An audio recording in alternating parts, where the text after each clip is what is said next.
नमस्कार। बीबीसी राजस्थान की इस खास पेशकश में आपका स्वागत है। मैं हूं आपके साथ हेमंत पाठक राही।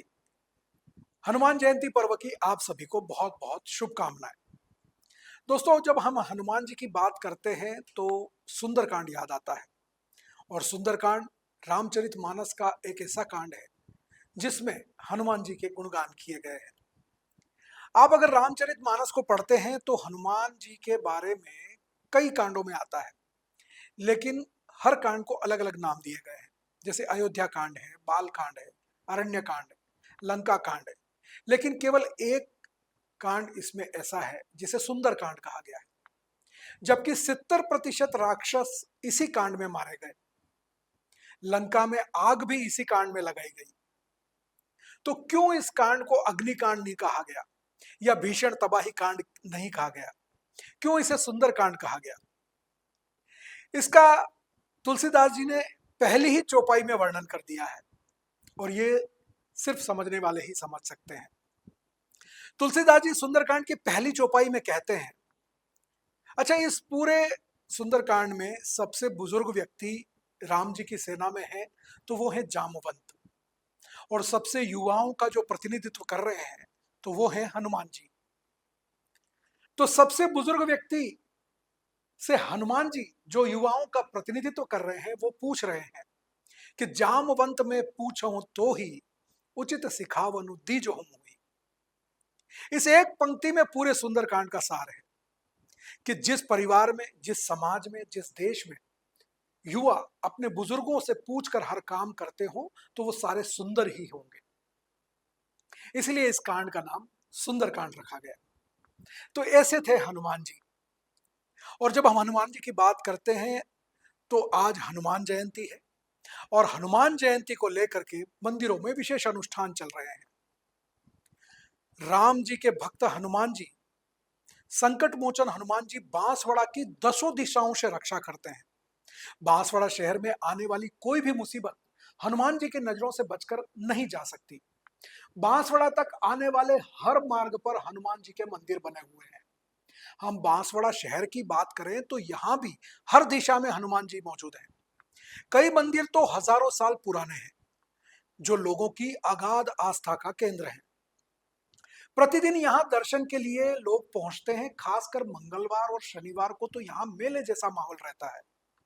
हनुमान जन्मोत्सव के अवसर पर इन मंदिरों में विशेष अनुष्ठान और मेले के आयोजन हो रहे हैं।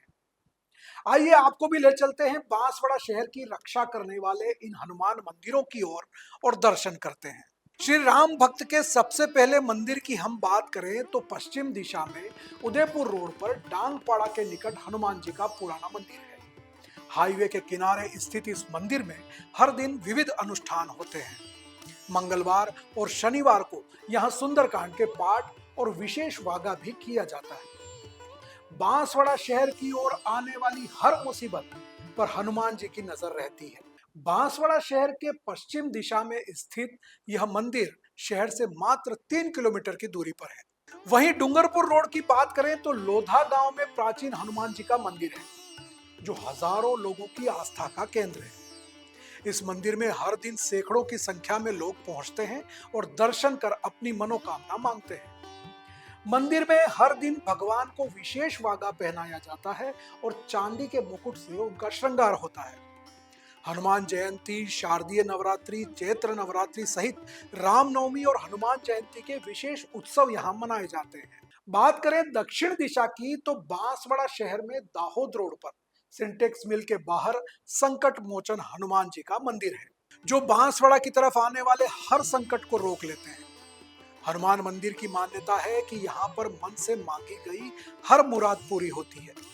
यहाँ प्रतिदिन हवन किया जाता है और एक जागृत धुनी भी यहाँ पर स्थित है। मंदिर में अखंड दीपक भी चलता है। खांदू कॉलोनी और सिंटेक्स मिल सहित आसपास के क्षेत्र के लोग यहाँ पर अगाध आस्था रखते हैं और हर मंगलवार शनिवार विशेष अनुष्ठान भी यहाँ पर होते हैं। नियमित हनुमान चालीसा के पाठ भी किए जाते हैं। हम पूर्व दिशा की बात करें तो बांसवाड़ा शहर के पूर्वी दिशा में रतलाम मार्ग पर कागदी पिकअप के निकट है कष्टहरण देव हनुमान मंदिर। कागदी पिकअप के पास स्थित पहाड़ी पर बने इस मंदिर की अपनी एक अलग ही मान्यता है। कई सालों पहले किसी साधु संत ने इस मंदिर की स्थापना की थी और यह मंदिर उस समय जंगल में आता था और यहाँ पर कई तरह की साधनाएं भी होती थी। आज भी मंदिर के आसपास का क्षेत्र पहाड़ी और जंगल वाला है। ऐसे में यहाँ पर साधना और अनुष्ठान करने वाले कई लोग आते रहते हैं। पूर्व दिशा की ओर आने वाला संकट भी हनुमान जी हर लेते हैं और लोगों का कष्ट निवारण करने के कारण इन्हें कष्ट हरण हनुमान कहा जाता है। हनुमान जयंती को लेकर यहाँ पर विशेष धार्मिक अनुष्ठान किए जा रहे हैं। बात करें हम उत्तर दिशा की तो जयपुर रोड पर डायलाब हनुमान मंदिर से कौन परिचित नहीं है। राजा महाराजाओं के समय से स्थापित यह मंदिर बांसवाड़ा शहर वासियों की आस्था का प्रमुख केंद्र है। इस मंदिर में हनुमान जी की प्राचीन प्रतिमा है।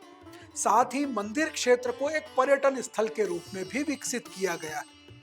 ऐसे में यहाँ प्रतिदिन सैकड़ों की संख्या में लोग पहुंचते हैं और इनके अलावा सामाजिक समरसता और सांप्रदायिक सौहार्द का भी यह केंद्र है। डायलाब तालाब के निकट स्थित होने के कारण इन्हें डायलाब हनुमान जी कहा जाता है। एक और जहां गणपति विसर्जन के कार्यक्रम डायलाब तालाब पर होते हैं, तो वहीं मुहर्रम के जुलूस में निकलने वाले ताजियों को भी यही ठंडा किया जाता है। इसके अलावा भी साल भर में यहाँ विभिन्न प्रकार के मेले और अनुष्ठान होते रहते हैं। पूरा क्षेत्र लोगों के लिए जहां आस्था का केंद्र है, वहीं मॉर्निंग वॉक और इवनिंग वॉक करने वाले सैकड़ों लोग यहाँ पहुंचते हैं। डायलाब हनुमान मंदिर पर भी हनुमान जयंती उत्सव को लेकर विशेष धार्मिक अनुष्ठान किए जा रहे हैं। यह तो हो गई चारों दिशाओं की बात। हम शहर की बात करें तो शहर में ऐसे कई प्रमुख हनुमान मंदिर हैं जो सैकड़ों साल पुराने हैं, नए भी हैं, लेकिन लोगों की आस्था का केंद्र है। बांसवाड़ा शहर में श्यामपुरा के निकट विशाल हनुमान प्रतिमा है। यहाँ करीब 45 फीट ऊंची हनुमान प्रतिमा है जो लोगों की आस्था बताती है। हनुमान जी की यह प्रतिमा वन क्षेत्र के निकट होने के साथ ही एक शांति का अनुभव कराती है। यहाँ बड़ी संख्या में लोग साधना करने और शांति प्राप्त करने के लिए आते हैं। इसी तरह शहर में गांधी मूर्ति के निकट बाल हनुमान मंदिर है जो काफी प्राचीन है। राजपूत छात्रावास के निकट स्थित यह मंदिर लोगों की आस्था और अनुष्ठानों का केंद्र रहता है। प्रतिदिन यहाँ लोग दर्शन के लिए पहुंचते हैं। इसी तरह शहर के धनावाव क्षेत्र में प्राचीन हनुमान जी का मंदिर है। यहाँ की प्रतिमा एक अलग ही रूप का सौंदर्य रखती है। मंदिर में किए जाने वाला वागा लोगों के आकर्षण का केंद्र रहता है। विभिन्न संगठनों द्वारा यहाँ पर प्रतिदिन अनुष्ठान, भजन, कीर्तन आदि आयोजन किए जाते हैं। इसी तरह दाहोद रोड पर बोरवट कस्बे में स्थित प्राचीन हनुमान मंदिर प्रमुख मंदिरों में शामिल है। मंदिर का जीर्णोद्धार का कार्य जोरों पर है और प्राचीन मंदिर को नया स्वरूप देने का प्रयास चल रहा है। इसी तरह शहर की शिव कॉलोनी में भी एक बाल हनुमान मंदिर है। यह प्राचीन बाल हनुमान मंदिर चमत्कारिक माना जाता है। यहाँ होने वाले अनुष्ठानों के दौरान जब लोग पहुंचते हैं और अपनी मनोकामना मांगते हैं तो उनकी इच्छा जरूर पूरी होती है। इसके साथ ही शहर के उत्तर पूर्व क्षेत्र में भंडारिया हनुमान मंदिर प्राचीन होने के साथ ही चमत्कारिक भी है। वहीं खांदू कॉलोनी में भी चमत्कारिक हनुमान मंदिर मौजूद है जो लोगों की आस्था का केंद्र है।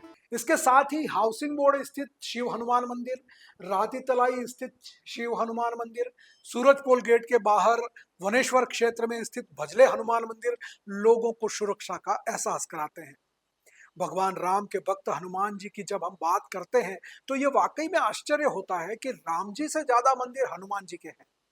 आखिर ऐसा क्यों है? क्योंकि प्रभु हनुमान ने अपने स्वामी श्री राम के लिए स्वयं को समर्पित कर दिया और उनके हर कष्ट का निवारण किया। ऐसे में भक्त भगवान से ज्यादा पूजनीय हो गए और जैसा कि भगवान स्वयं कहते हैं, वह भक्तों के अधीन रहते हैं।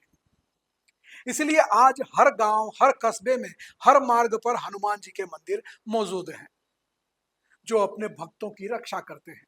हनुमान जन्मोत्सव वर्ष में 2 बार आयोजित होता है।